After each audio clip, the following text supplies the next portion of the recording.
back to my channel. My name is Tracy, and today I wanted to pick up where we left off in our last video, which was a reading blog. So be aware that today is Saturday. I am doing Saturday things, which means you may hear my washing machine going.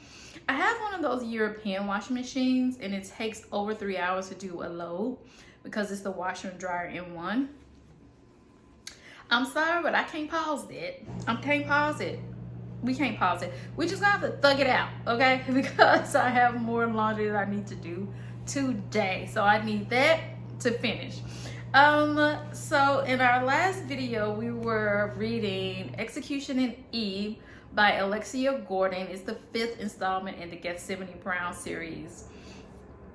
If I was on Goodreads, I would give this book a 2.75. When the person died, like, it was obvious who was going to die, which is quite often in cozy mysteries. And it's always usually obvious, like, how, like, why they're going to die. They're just like a bad person, like a really bad person. But there are still always little nuances in the person you think who killed them is not the one. That's just how most cozy mysteries are set up. For some reason, in this particular book, I just didn't care. I didn't care. And you guys know I really like this series. So if I'm not mistaken, I read somewhere where the author had planned on ending the series at Fatality in F, but her publisher asked her if she could pull one more book out for the series. And I felt like that's kind of how it was. Like, I just was like, okay, whatever happened. I just didn't care. I skipped like 40 to 60 pages in the book, and when I got to the part where it had already gone over why this person killed her, I did not care. And then at the end of the book, the way it ended, Gethsemane was sitting next to someone. They were just kind of being reflective. You know how like a movie will end, you just have two people kind of sitting there. Well, I felt like she was sitting next to the wrong person. I felt like she should have been sitting next to someone else. So I didn't even love the way it actually ended either. I just didn't love this book. Not a big deal. I just didn't love it. So while I was in the middle of reading Execution in E, I picked up the Lost Apothecary by Sarah Penner. This is all the far I've gotten in this book. However, this book is really good. It got a little bit heavy for me for a moment. I'll tell you in a minute. I put it down for a hot second to pick something else up. I'll share that with you in a second. But anyway, this book has a dual timeline, and it's so fascinating that I made a post about it here in my community page. I really like this book. I didn't put it down because I don't like it. It got a little heavy and I needed a break from it. So one timeline is in 1700 England, and Nella is, maybe Nella. Her mother owns an apothecary, and this apothecary is just for women and children. She doesn't try to cure the masses, and she's also not interested in really helping men. She's just curing illnesses and little things with women and babies.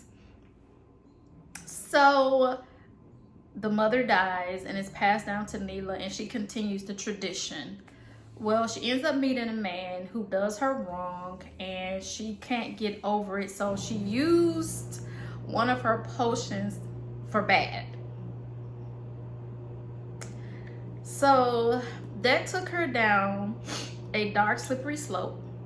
And as the years went on, she continued to use the apothecary to end bad, oppressive men. So women can come, and they have like a little system.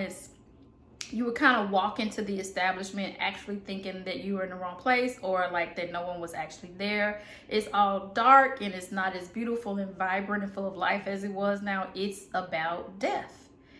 And a young girl comes to her and she is looking for something for her mistress. So she works for a wealthy lady, and her mistress wants to end her husband. And once you meet the husband, you'll be like, yes, end him.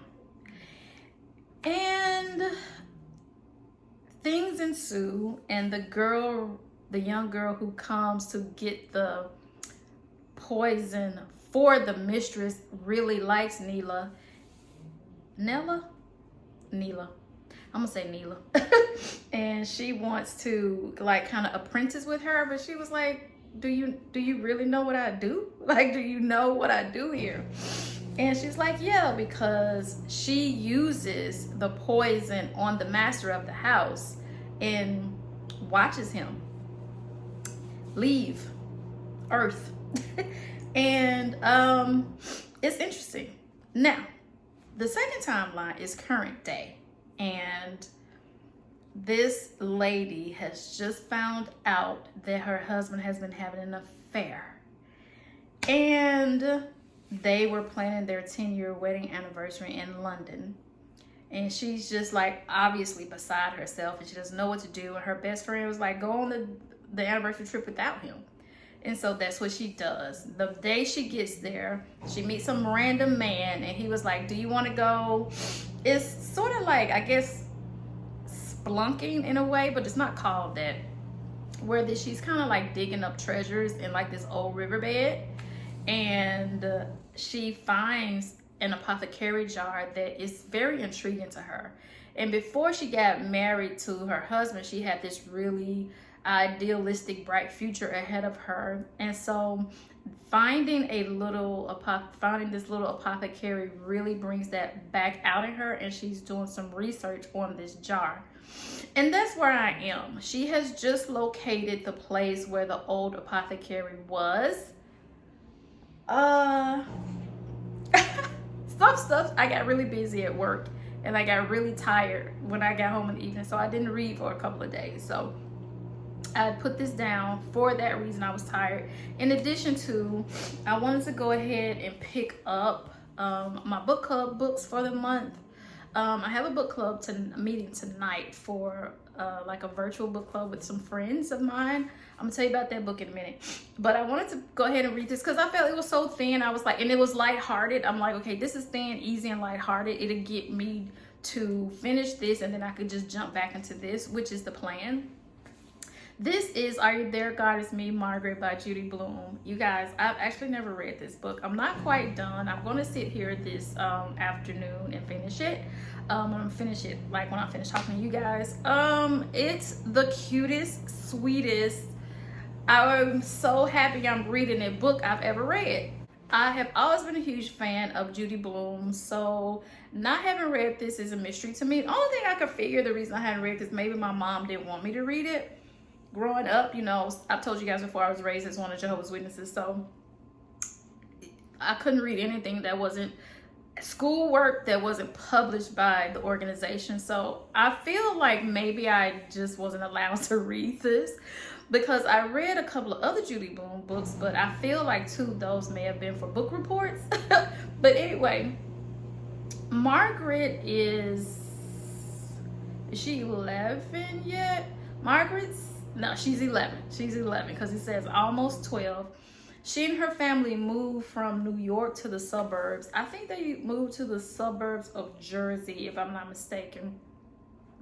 And on her very first day there, she meets a young girl that she's in the class with, that's her neighbor, and they become friends. And then she gets 2 other friends, and they join a club. And it's really just Margaret going through this time of her life. And Margaret's father is Jewish, and he doesn't go to, you know, synagogue or anything like that. And her mother's a Christian, and her mother's family disowned her when she started dating a Jewish guy. And so even though the Jewish guy's family wasn't happy about him dating a non-Jewish woman, his mother was like not she was still in their lives. Like, she didn't disown her son, and she and Margaret have developed a really strong relationship. And so Margaret is just like non-religious, right? She's not Christian, she's not Jewish, she just doesn't, and they don't go to church. Their family is like anti-religion. And so Margaret prays to God all the time. Every chapter has a small prayer to God from Margaret. You guys, it's the cutest, sweetest, most endearing book I've read in such a long time. I am absolutely in love with every single prayer that Margaret prays. I was getting emotional about this book, and the only thing I could figure is this non-religious girl has such a strong relationship with God. She's even praying to God about religion. She was like, God, I want to figure religion out this year. And I was just like, okay. I talk to God about everything, especially lately. I found myself talking to God way more than I even talk to like my girlfriends and stuff. I've been trying not to talk to them as much and just talk to God more. So I feel like maybe that's why this book had me a little bit emotional, because I'm like, Margaret, I feel you on so many levels. And you're not even a real person, and you're also not even an adult. I just think this is such a cute, sweet little book. It's definitely gonna be a 5-star read for me. I just think it's too cute. I just think it's too sweet. So that is for the book club that I talked about in another video, which is with the Memphis Public Library. I read that movie. So this is the March pick for the book club. So I'm really excited now. Like, I wanted to watch the movie last night, but I was like, nope, I have to wait till I watch it with the book club. So I'm not going to miss that meeting. I missed last month's meeting, and I didn't read last month's book, which is odd because it was James Baldwin. Long story. Anyway, I am very excited about the March one, though. I will be at the next book club. I would not let anyone make me miss it. I have a book club meeting tonight. This book club was started a few years ago when the Bridgerton series was all a rage. And so the idea for this particular book club was to read all the Bridgerton books together. And I started off with the first book of Bridgerton in the first book club meeting. And I found the Bridgerton books so boring and so uninteresting, which is weird because I love aristocratic cultures, especially British aristocrats, and I love the time period, but I just felt it was just so uninteresting to me. And which is even more odd, I'm a huge Shonda Rhimes fan, like love her down. I absolutely watched maybe the first 20 minutes of the first episode of the first Bridgerton, and I was like, okay, I don't know what is wrong. I cannot even explain to you what is wrong with me. I don't know what the block is, but I just find that whole series just so uninteresting. I do, however, find the concept of Queen Charlotte very interesting. I don't have Netflix, don't plan on getting Netflix, but if I'm ever around someone who has Netflix again, I may end up watching Queen Charlotte, but it's just like not something I'm very interested in. So for that reason, I did not keep up with the book club. Well, they finished the Bridgerton series, and so I thought, okay, let's see what's going on now. So they haven't met in a while, but they're meeting tonight, and I wanted to be a part of it. Like, I want to be back engaged in community, especially with women. So I was like, okay, let me join. Let me get back into the book club. Let me get the book that we're reading for this month. And the book is The Neighbor Favor, and for some reason right now the author's name is escaping me, so I put it here. I know it's Christina, but I don't remember her last name. So anyway, I last Saturday actually I put the book on, and I got past chapter 1 listening to it because I couldn't get the physical copy from the library. So I'm listening to it, and I get to like the second part of chapter 1. I'm thinking how it's set up, and I'm like, I don't want to read this. I don't want to listen to this. This is so boring. This is feel like such a waste of my time. And I kind of went through the week juggling back and forth with these two. And then Thursday, I thought, you're keeping your word to yourself this year. everything that you said you were going to do, you're going to finish it out. You're going to see it through. So I'm keeping my word to myself that I'm going to participate in book club. So I put the book back on Thursday. And shortly after that, it got a little interesting. And then it got a lot interesting. And then I became very triggered. And I'm like, why is he not going to therapy? Why is he not going to therapy? Why is he not going to therapy? And I finished the book and I'm like, oh, a very strong 4 stars, maybe 4.5 stars. I went through some things listening to this book. I don't know which, I can't even tell you. I think maybe reading it would be better. I think maybe that was throwing me off in the beginning, but it just started off so stinking predictable. It was like, I know what's gonna happen in this book. Like, that's how it started off. And I'm wondering if the author wanted you to feel that way, because that's actually not how it went. I am so interested to see what everyone else thinks about this book, because it took me through some things. She is the youngest of 3 girls, and her family is very ambitious and they are very high achievers. And she is not that way. And she has a horrible job. And her sisters are thriving in their careers and in their lives. And even her parents own their own flower shop. And she's just like, they're constantly trying to set her up with men, and her sisters are constantly trying to set up her with men, and her parents are constantly trying to set her up with new career opportunities, because they feel like she should be further along now at the age that she is. And also everyone else around them is super successful. He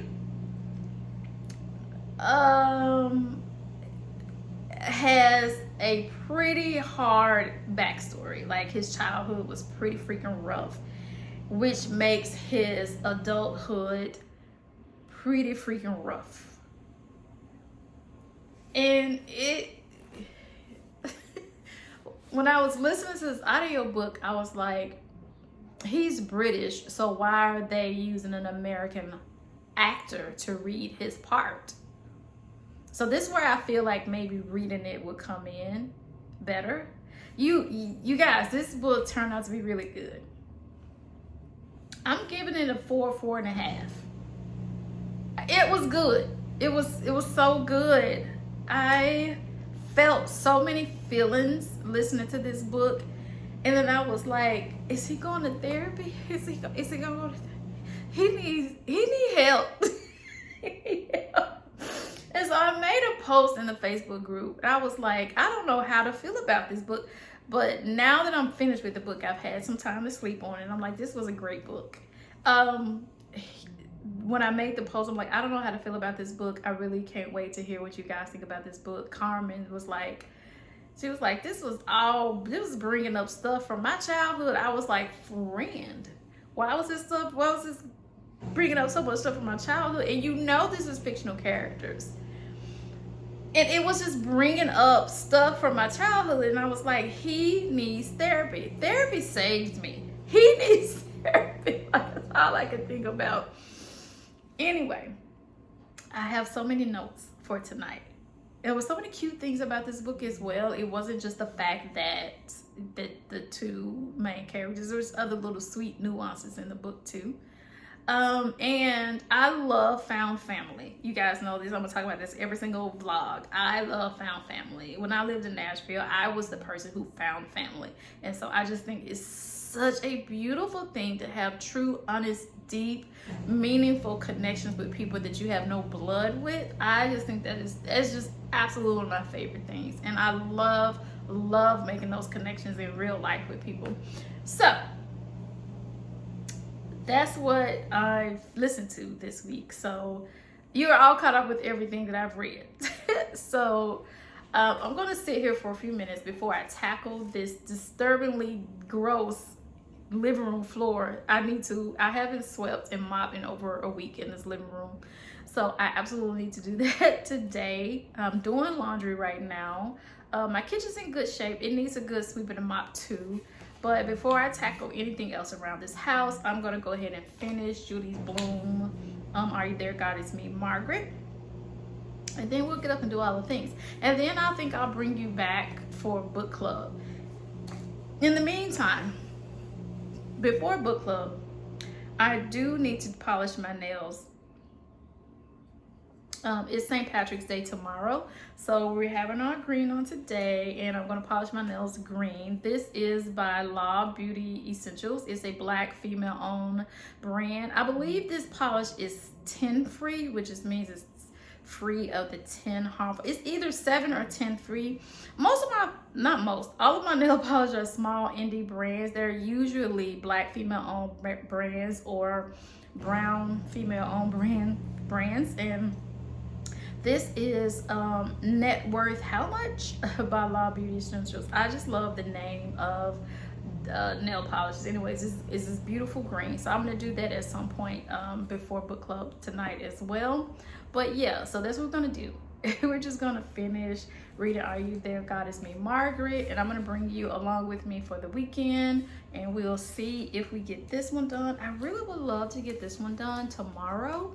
I have a few things I need to do tomorrow, so I don't know, but surely I should get this done by Monday. That is the goal, to have that done by Monday. And then when I finish that, I don't know which one I want to start next. One of these I will start after that. We are just deep into our cozy mystery vibe right now, but I do need to go to the library tomorrow to pick up a couple of books, and I'll talk to you about those books when I pick them up, because they're like informational books, like life books, and I'll talk to you guys about those books when I pick up. But anyway, I need to stop rambling and go ahead and finish Are You There, God? It's Me, Margaret.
like that, but we do.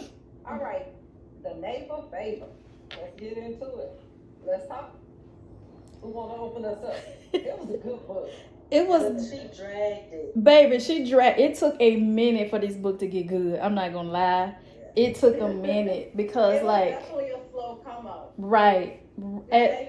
At chapter 1, I was like, this is so predictable, and why are we reading this?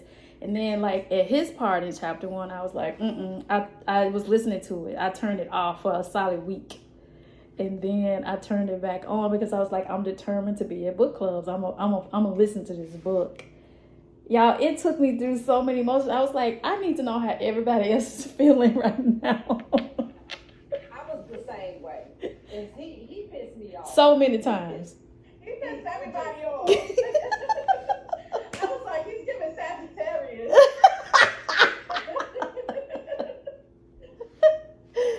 I was like, the whole time I was reading, I was like, this poor man got childhood trauma. I was screaming therapy. It's so true though.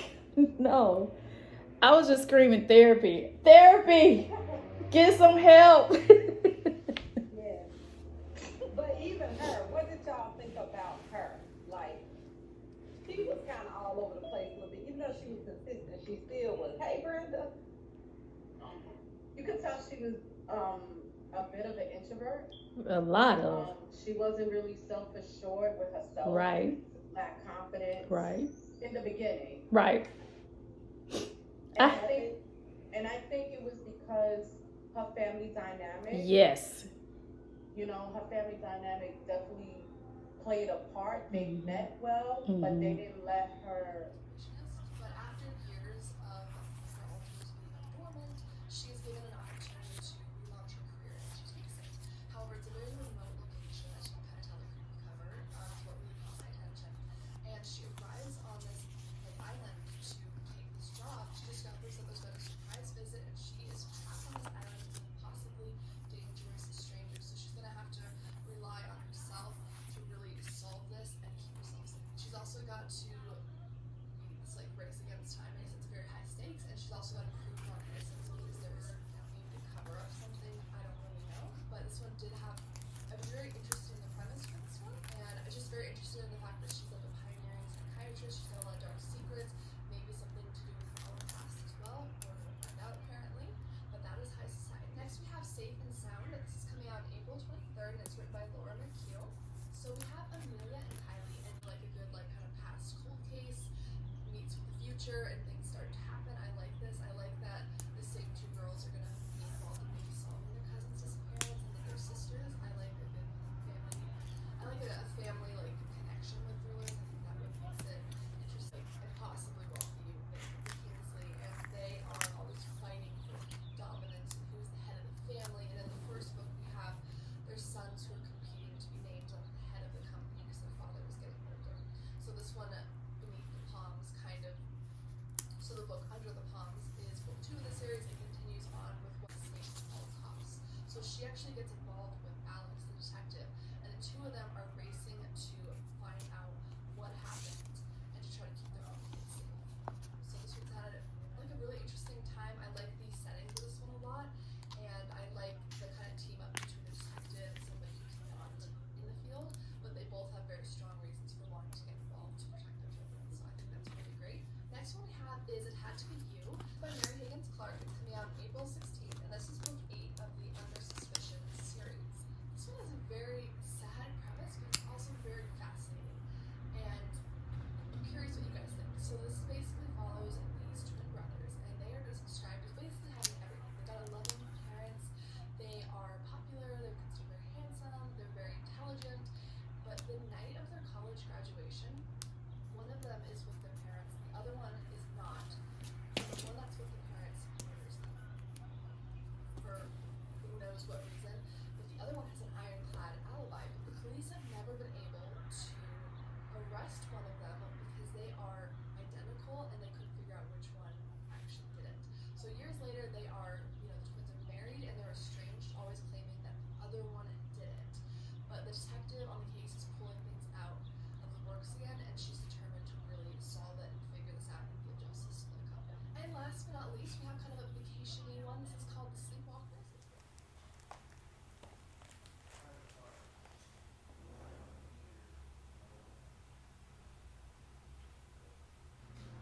Good morning. Happy Tuesday.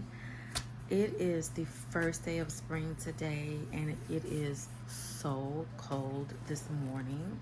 I have just like a little bitty like desk heater on here in my bedroom this morning. I am sitting here about to get ready to journal. I haven't been doing planner videos because I've been planning in my bed, and I really love this. I love being able to sit here in my bed and plan, so I haven't been filming those videos lately, but I've been planning, just know. But I'm sitting here and I'm about to just backfill my page for yesterday and journal about today. I have a list of things I want to do today. I also need to go back to these two pages. So Saturday and Sunday, I want to go back to those two pages as well. But anyway, one of the things that I'm going to be journaling about today specifically is my gratitude for my company and for PTO and for my doctors and my manager. I just am so grateful to God for not just the job I have, but for the company that I work for and the people that I work with. I am so grateful to be back home in Memphis, um, feeling a sense of family. I made plans yesterday with my friend Keela. We have concrete plans now. We're gonna hang out in a couple of weeks, and I was just so grateful for that. Her flexibility. Like Keela's is a mom, a wife, and she works full time. And so just to be able to connect with her, I'm so excited about that. And I'm just feeling extremely grateful today. Not almost, but very emotional and very grateful. For one thing, I'm exhausted. My body is tired. I am going on my 5th week of being in pain, and I desperately needed this break.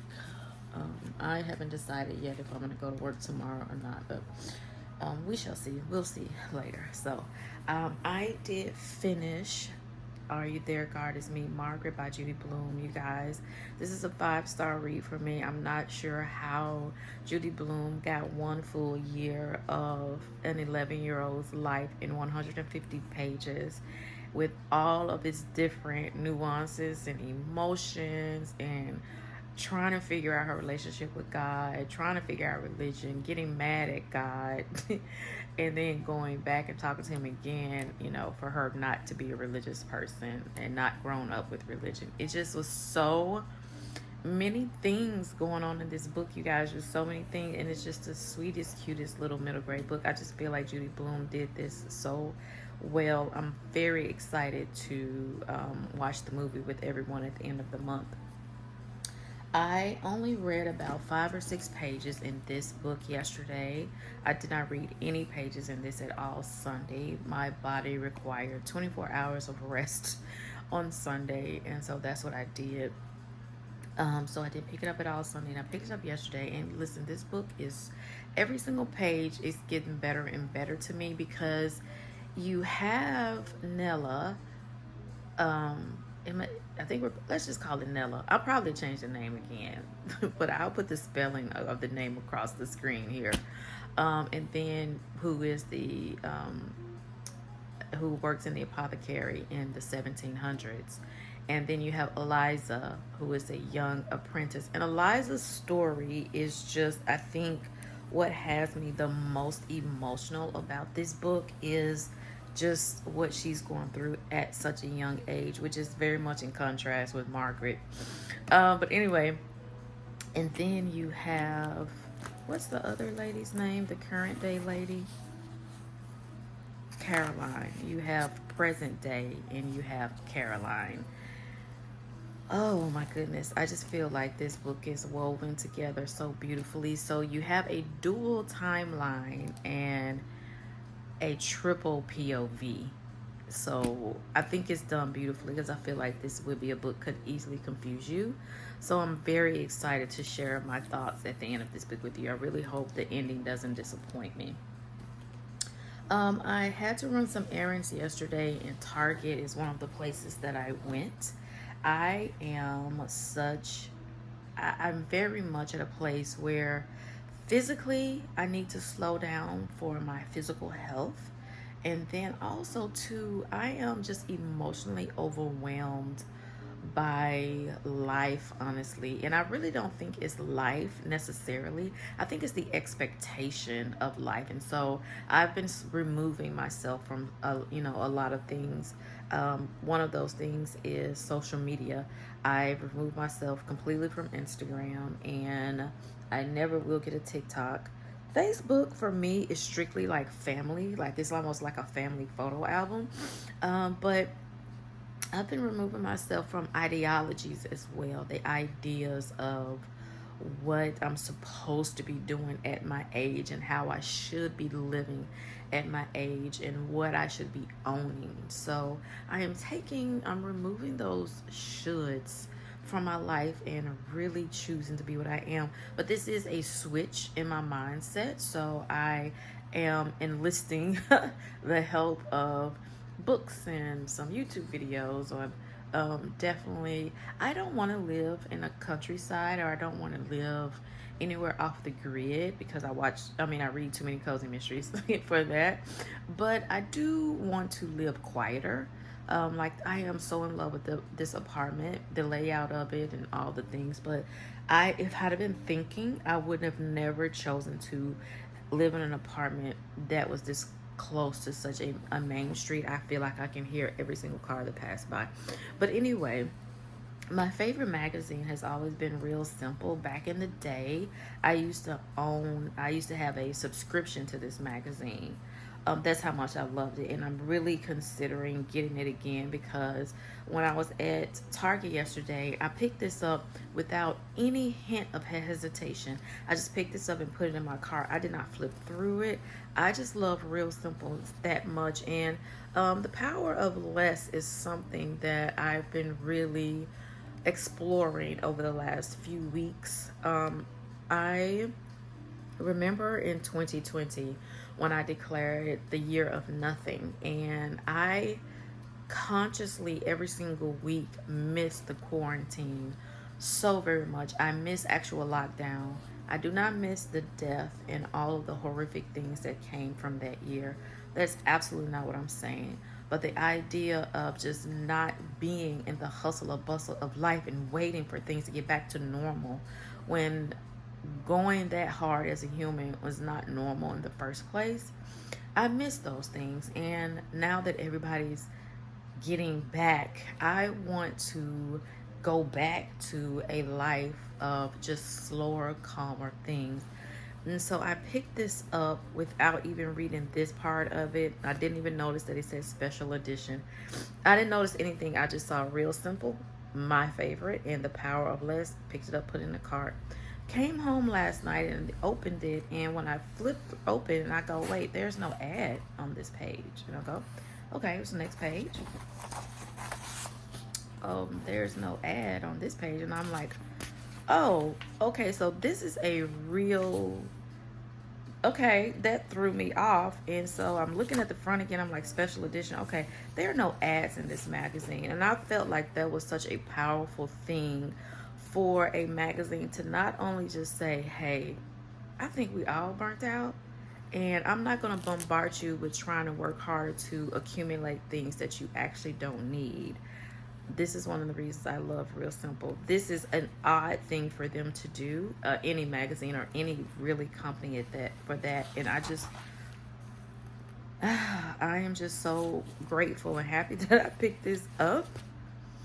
And everything in here is just kind of where I want to go with my life. And so I felt like this was absolutely the perfect thing to pick up and just to kind of slowly read.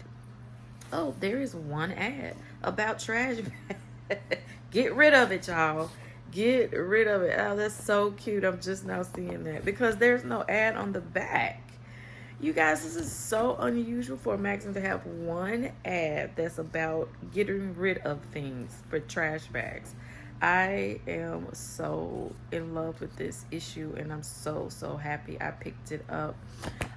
Also, with this going like the same thing, I told you guys earlier that I Um, hold on. I'm drinking some delicious tea this morning.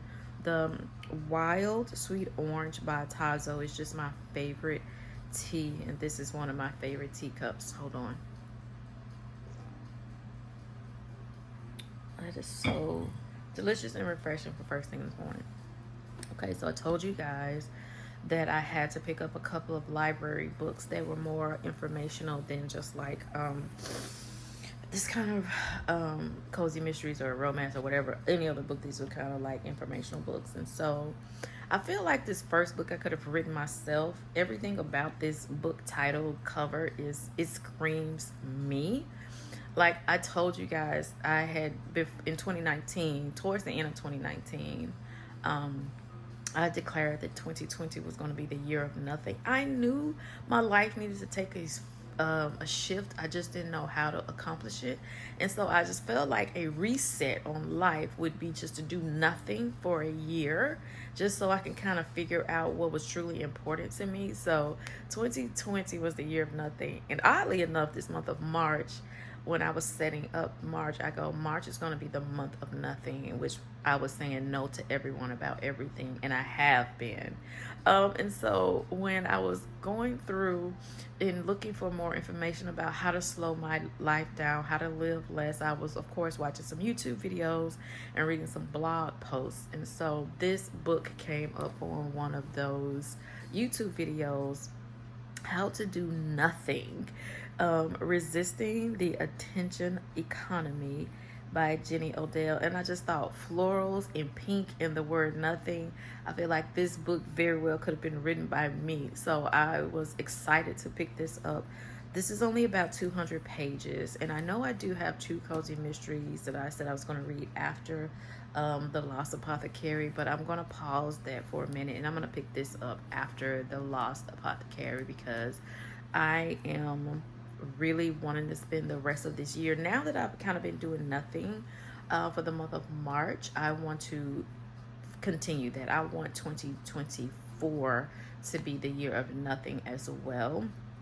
So I was so excited to pick this up. And in my reading reviews on this book online, this book was suggested to me. And so I picked this up from the library yesterday as well. Slow, Simple Living for a Frantic World by Brooke McAllery, I believe how it's pronounced. And I just picked this up as well, and I want to read this over the next couple of weeks as well. So I am going to do nothing here in this bed this morning. I am going to set up, like I said, my journaling pages. I'm writing with this purple pen this week, which I think is a fun way of making my spread look more interesting. So I'm going to do that this week. And I'm just going to sit here. I'm listening to soft jazz on YouTube, just like a really pretty YouTube video. That's just soft jazz this morning. And I'm going to hang out here and just have a slow morning. I have nothing to do outside of the house today. I ran a bunch of errands yesterday, and I am absolutely exhausted. And I'm just going to rest and chill out today. So I will catch back up with you guys later on once I've read more of The Lost Apothecary.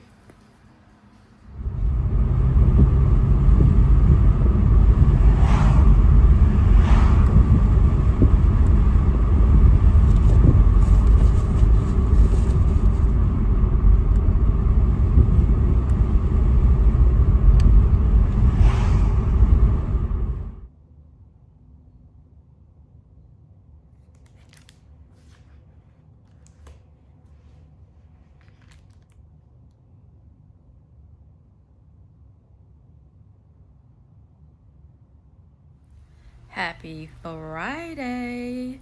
I'm turned up in the bed with my book. You guys, I cannot even begin to tell you what's happening around each corner of this book.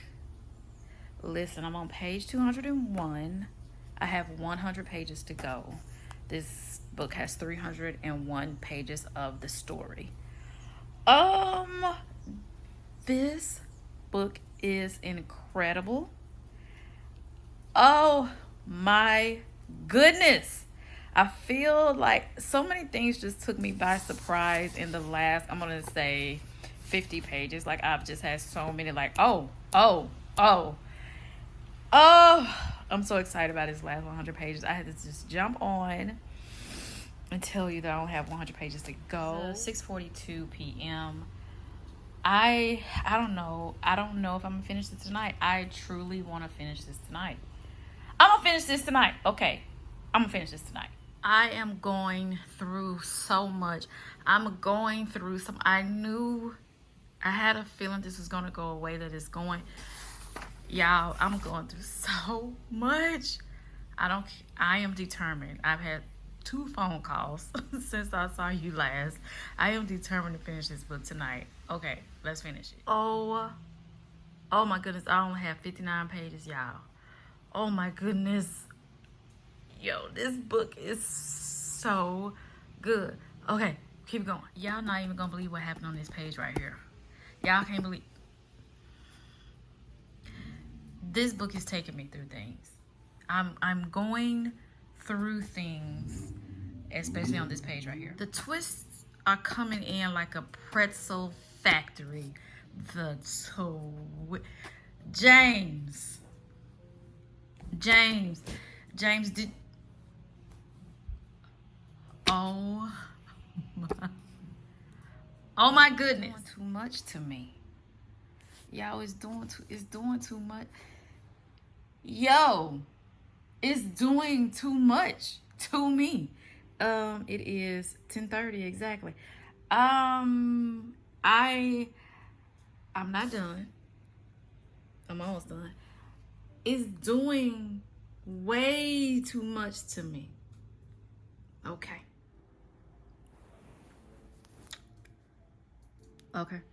We're done. Okay. Listen, a lot happened to me with this book. 5 stars. I have so many emotions. I have so many feelings. There were so many things happening. And there was a point like when everything kind of came together in the book. You go, okay, well, why is there 7 more pages? Or why is there 5 more pages? Because it's all come together, ma'am. Twist. The twist? The last sentence was a twist. Twists. Sarah did this. Let me tell you something about this book. I'm gonna be talking about this for a while. Okay, I feel I'm gonna talk about this book as long as I talked about The 7 Husbands of Evelyn Hugo, because I still talk about that book. I used to think about that book every single week. Now I think about that book about once a month. Whenever someone brings up The 7 Husbands of Evelyn Hugo, I'm very sleepy. I just go, ooh. I don't feel like, isn't anybody talking about this book? Why isn't nobody talking about this? This book is so good. I picked it up on a whim. I'm so happy I picked this up. Like, listen, this book is so stinking good. I don't think I showed you guys, but I chose this bookmark because it looked like it had the little apothecary on the end of it. This book,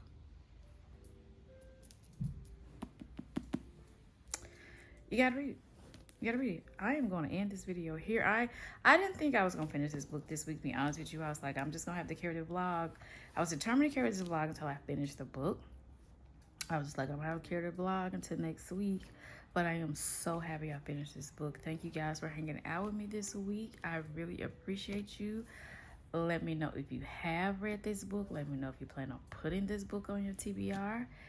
And I will see you in the next one. Bye, beautiful.